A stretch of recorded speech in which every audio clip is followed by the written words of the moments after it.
अस्सलाम वालेकुम, कैसे हैं आप सब। आई होप कि आप सब लोग ठीक ठाक होंगे और वेलकम है आप सबका आपके अपने YouTube channel my own garden पे।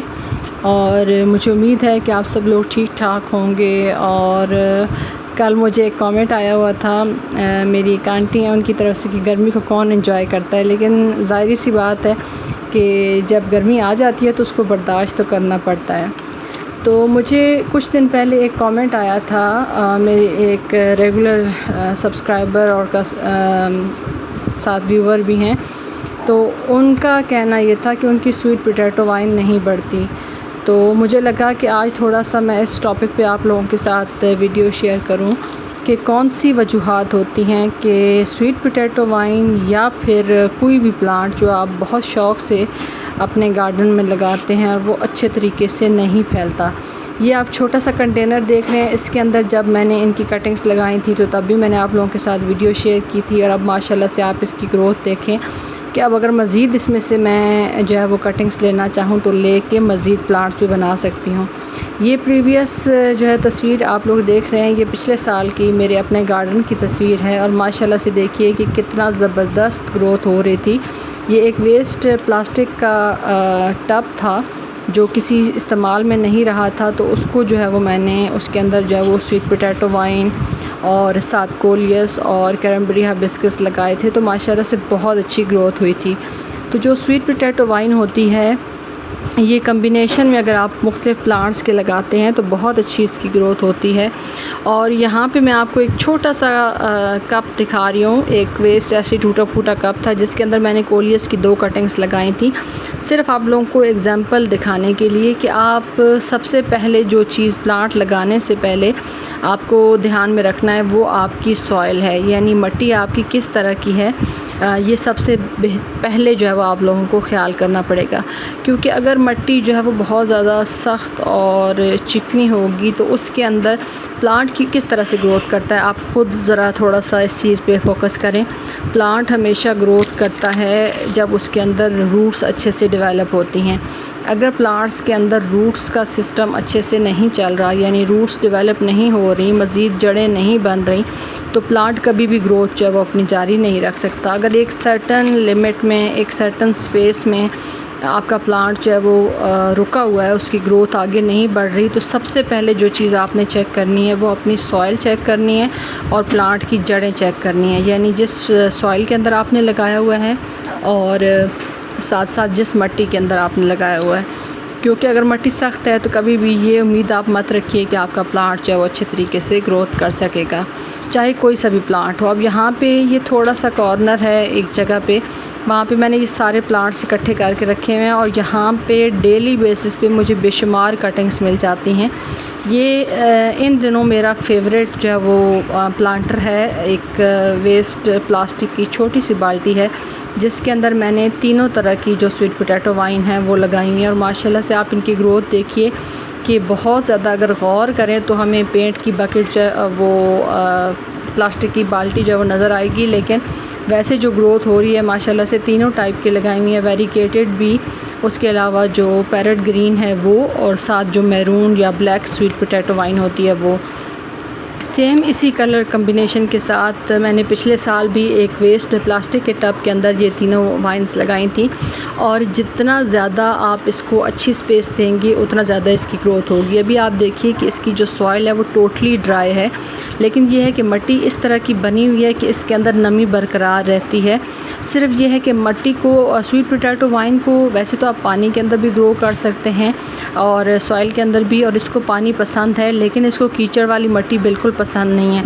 तो अगर आप ये चीज़ सोच के चलते हैं कि आपने हर वक्त जो है वो प्लांट के अंदर जो है वो पानी डालते रहना है, तो कभी भी इस तरह से आपकी जो स्वीट पोटैटो वाइन है वो अच्छे से नहीं चलेगी। तो वेल ड्रेन सॉइल का इंतखाब करें और उसके अंदर जो आप एक बेसिक कम्बिनेशन लेके चल सकते हैं सॉइल मीडिया का, उसमें गार्डन सॉइल, उसके अलावा सैंड और पत्तों की खाद। ये बेसिक सा एक सॉइल मीडिया है जिसमें आप तकरीबन हर तरह के जो प्लांट है वो लगा सकते हैं। लेकिन ये है कि अगर यही कम्बिनेशन आपको मैं गर्मियों के हवाले से बता रही हूँ, यही कम्बिनेशन अगर आप सर्दियों के हवाले से लेके चलें तो फिर आपने इसके अंदर जो है वो आप काऊ डंग कंपोस्ट भी डाल सकते हैं और साथ वर्मी कंपोस्ट भी डाल सकते हैं, या फिर किचन वेस्ट की जो खाद है वो भी डाल सकते हैं। तो ये ऑप्शनल है, लेकिन ये है कि तीनों खादें आपने इकट्ठी नहीं डालनी। अब ये देखिए, ये जो कटिंग है ये 2 दिन जो है वो पानी से बाहर रही। क्योंकि मैं 2 दिन गार्डन में जा नहीं सकी और इसी जो है वो ग्लास के अंदर मैंने इसकी कटिंग रख दी थी, लेकिन क्योंकि छत पे काफ़ी सारी बिल्लियाँ वगैरह आती हैं तो कहीं जो है वो उस कप में से ये निकल गई ग्लास में से। तो 2 दिन के बाद जब मैं गई तो ये स्टेम बिल्कुल ड्राई हो चुकी थी, स्टेम में किसी किस्म की कोई जान नहीं थी।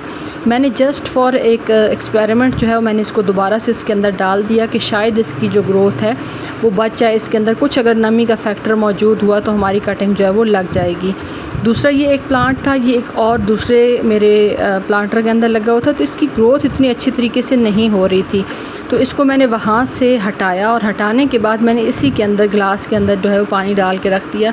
अब माशाल्लाह से देखिए कि नई नई सफ़ेद जड़ें आपको नज़र आ रही होंगी। और ये एक देखिए कि बिल्कुल मरता हुआ जो एक प्लांट था वो जो है वो सिर्फ पानी के अंदर मैंने रखा ताकि इसके अंदर रूट्स आ जाएँ। अभी इसकी जो लीफ हैं वो तो स्टेबल नहीं होंगे, लेकिन इन फ्यूचर इसके अंदर जो है वो अच्छी सी ग्रोथ हो जाएगी। तो सॉइल मीडिया के बाद दूसरी चीज़, और ये मैं साथ आपको बता रही हूँ कि ये जो रूटेड प्लांट है उसको लगाने के लिए जो है आप काऊ डंग कंपोस्ट या किचन वेस्ट की खाद या फिर वर्मी कंपोस्ट इस्तेमाल कर सकते हैं। लेकिन ये है कि अगर आप इसकी कटिंग लगाना चाहते हैं तो फिर उसके लिए जो बेस्ट जो सॉइल मीडिया है वो आपने गार्डन सॉइल, सैंड और पत्तों की खाद जो है वो मिट्टी को सॉफ्ट बनाती है। कटिंग्स के अंदर जब रूट्स आ जाती हैं तो जल्दी उसके अंदर जो है एनर्जी पैदा करने के लिए, मज़ीद अच्छी ग्रोथ करने के लिए, उसके लिए जो है वो एज़ अ फर्टिलाइज़र पत्तों की खाद आपकी मदद करती है।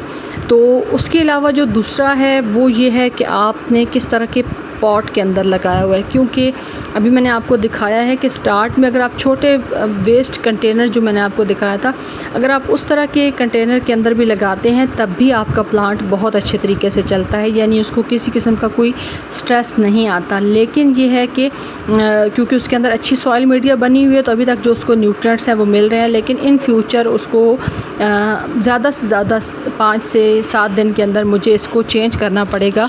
चेंज इसलिए करना पड़ेगा कि इसके अंदर फिर रूट बाउंडिंग होना स्टार्ट हो जाती है और इसके अंदर जो है वो, अब जैसे यहाँ पे आपको मैं दिखा रही हूँ, छोटा सा एक कप है और उसके अंदर मैंने ये 2 प्लांट लगाए थे। ये मैंने आप लोगों के साथ वीडियो भी शेयर की थी। अब देखिए कि सॉइल मीडिया कितना ज़्यादा मैटर करता है आपका प्लांट लगाने के लिए। एक छोटे से कप के अंदर भी इसके ऊपर जो है वो फ्लावरिंग हो रही है और इसमें जो है वो फिडिस्टन कोई और साथ जो है वो बेबी सनरोज़ लगा हुआ है। तो अगर आप ताकतवर मिट्टी नहीं बनाते और अच्छे जो है वो प्लांटर का इंतखाब नहीं करते, जैसे यहाँ पे ये बेबी सनरोज़ है तो इसको इतना ज़्यादा न्यूट्रिएंट्स की ज़रूरत नहीं होती, लेकिन इस वेस्ट जो है वो डिस्पोजेबल ग्लास के अंदर अभी तक इसकी ग्रोथ अच्छी चल रही है। इन फ्यूचर इसको जो है वो रिपोर्ट करना पड़ेगा, क्योंकि मज़ीद जो है वो कुछ टाइम तक तो ये चल सकता है, लेकिन हमेशा के लिए इस एक डिस्पोजेबल ग्लास के अंदर इसकी ग्रोथ जो है वो नहीं चलती। तो आपको टाइम से अपनी जो प्लांटर्स हैं उनको, जैसे जैसे आपके पास प्लांट की ग्रोथ हो तो उसको चेंज करते रहना चाहिए, क्योंकि इसके अंदर जो है वो ट्यूबर्स बनते हैं जो ख़ास तौर पे ब्लैक स्वीट पोटैटो वाइन है, इसके तो ट्यूबर्स जिस तरह शकरकंदी होती है उसी तरह से ये एडिबल नहीं है। ये मैं चीज़ आप लोगों को बता दूं, तो इसके अंदर जो है वो शकरकंदियाँ बनती हैं, तो उनको जो है वो आप अलग करके मज़ीद पॉट्स जो हैं उससे रेडी कर सकते हैं। काफ़ी सारी इसके अंदर जो है वो सहूलत हो जाती है। जिस तरह से बल्ब से ग्रो होते हैं उसी तरह से इसकी जो ट्यूबर्स होते हैं उनको भी अगर आप लगाते हैं तब भी उसके अंदर से आपके प्लांट्स जो है वो रेडी हो जाते हैं। तो अभी जो कटिंग्स मैंने आप लोगों के साथ शेयर की है जिसके अंदर रूट्स आ गई थी, उसको मैं इसी एक वेस्ट छोटी सी बकेट है जिसके अंदर जो है वो मेरा टैंगल हार्ट लगा हुआ है, तो उसी के साथ मैं लगा रही हूँ ताकि थोड़ा सा आगे इन फ्यूचर इसकी ग्रोथ अच्छी हो, तो मज़ीद इसको जो है वो हम कट करके प्लांट्स बना लेंगे। साथ साथ जो इसके ड्राई या ख़राब लीफ हैं उनको मैं कट कर रही हूँ, ताकि क्योंकि इनका फ़ायदा कुछ नहीं है, ये बिल्कुल ड्राई हो चुके हैं। अगर इसके अंदर कोई मॉइस्चर वगैरह होता तो ठीक था। अब कट करने से फ़ायदा ये होगा कि जैसे ये देखिए अब यहाँ से मैं इसको कट कर रही हूँ, तो इससे इन फ्यूचर इसकी मज़ीद साइड ब्रांचेस निकलेंगी और इसकी ग्रोथ जो है वो अच्छे तरीके से होगी। तो आप भी इसी तरीके से कुछ चीज़ों का ख्याल रखें। अगर प्लांट नहीं बढ़ रहा तो उसकी एक मेन वजह जो है वो पॉट का तंग होना भी या पॉट का छोटा होना भी हो सकता है कि आपको अच्छे से आपके प्लांट की जड़ें जो है वो नहीं फैल रही, तो आपका प्लांट जो है वो अच्छे तरीके से नहीं चल रहा है। थर्ड जो ऑप्शन है वो ये है कि आपके प्लांट के ऊपर किसी किस्म का पेस्ट का अटैक तो नहीं है, क्योंकि इन दिनों में मिली बग ने काफ़ी ज़्यादा तंग किया हुआ है और बहुत ज़्यादा अटैक है मिली बग का। तो उसके लिए फिर आपको ये करना पड़ेगा कि आप जो है वो अपने पास जो भी पेस्टिसाइड है वो आप उसको यूज़ करें और इन जो पेस्ट है इनको भगाएं। अदरवाइज़ जो एनर्जी है या पत्तों के अंदर जो मॉइस्चर है या स्टेम्स के अंदर वो सारा वो सक कर लेते हैं और प्लांट जो है वो बेजान सा रह जाता है। और नेक्स्ट जो है वो आपने ये ख्याल करना है कि किस लोकेशन पे रखा हुआ है। अब जैसे यहाँ पे आपको ये स्वीट पोटैटो वाइन 2 कलर्स में नज़र आ रही है। जो फ्रंट पे है वो थोड़ा सा कलर चेंज है और जो इसके बैक पे है उसका कलर चेंज है। तो फ्रंट वाली के ऊपर थोड़ी बहुत सूरज की रोशनी आती है, इस वजह से इसका जो कलर है वो थोड़ा सा चेंज हो गया है। और जो बैक पे है वो बिल्कुल शेड में है, तो इसलिए वहाँ पे रोशनी तो आती है लेकिन धूप वगैरह नहीं आती। तो आप इन दोनों का जो कलर है वो चेंज देख सकते हैं। तो मैंने कोशिश की है कि ओवरऑल जितनी भी इंफॉर्मेशन मुझे स्वीट पोटैटो वाइन के हवाले से है वो मैं शेयर करूं। अब यहाँ से मैंने इसको कट कर दिया है। नेक्स्ट आप मेरी जो वीडियोस देखेंगे उसमें ये जगह बिल्कुल आपको क्लियर नज़र आएगी, क्योंकि वीडियो बनाने के बाद ये सारी जो स्वीट पोटैटो वाइन और 7 कोलियस थे इन सबको मैंने कट किया है। कट करने के बाद इनको जो है वो मैंने एज अ कटिंग्स लगा दी हैं, ताकि इन फ्यूचर जो है वो मेरे पास काफ़ी ढेर सारे प्लांट्स तैयार हो जाएं और थोड़ा टाइम गुजर जाए, यानी ये तकरीबन 1.5 मंथ। तो उसके बाद ये जो सारी स्वीट पोटैटो वाइन्स हैं जो सेल हो गई वो तो हो गई, लेकिन जो उसके अलावा मेरे पास प्लांट्स तैयार होंगे उनको मैं फिर वो ही जो मेरे पास 2 से 3 प्लास्टिक के टब पड़े हैं उनके अंदर मैं लगाऊंगी और सेम कलर कम्बिनेशन के साथ लगाऊंगी जिस तरह से मैंने पिछली दफ़ा लगाया था। तो वो बहुत ज़्यादा लटकती उसकी शाखें और वो जिस तरह से चारों अतराफ़ में वो फैलती है तो वो प्लांटर को भी बिल्कुल कवर कर लेती है। तो आप भी इन चीज़ों पे फोकस करें, ख्याल रखें कि इनमें से कौन सी मिस्टेक है जो आप कर रहे हैं, तो उस मिस्टेक को जो है वो आप ख़त्म करें और अपने प्लांट पे फोकस करें और फिर देखें कि अगर इन चीज़ों को आप कवर कर लेते हैं तो फिर आपका प्लांट जो है वो अच्छे से ग्रोथ करता है या नहीं। फिर इन फ्यूचर जो है वो आप मुझसे रब्ता करके मुझे ज़रूर बताइएगा। मैं इंतज़ार करूँगी कि आया आपकी जो प्लांट है उसके अंदर न्यू ग्रोथ स्टार्ट हुई है या नहीं, क्योंकि प्लांट की जो सबसे बेसिक चीज़ है वो है मट्टी। मट्टी पे फोकस करें। मुझे अक्सर जो बहन भाई कमेंट्स करते हैं उनके जब मैं तस्वीरें वगैरह व्हाट्सएप पे भेजते हैं, जब मैं चेक करती हूँ तो सबसे ज़्यादा ख़राबी मट्टी के अंदर होती है। मट्टी को सॉफ्ट बनाएं, उसके अंदर रूट्स डेवलप होंगी, प्लांट्स अच्छे से चलेगा, तो फिर इंशाल्लाह आपको कोई प्रॉब्लम नहीं होगी। वीडियो अगर अच्छी लगी हो तो वीडियो को लाइक कर दें। Thanks for watching.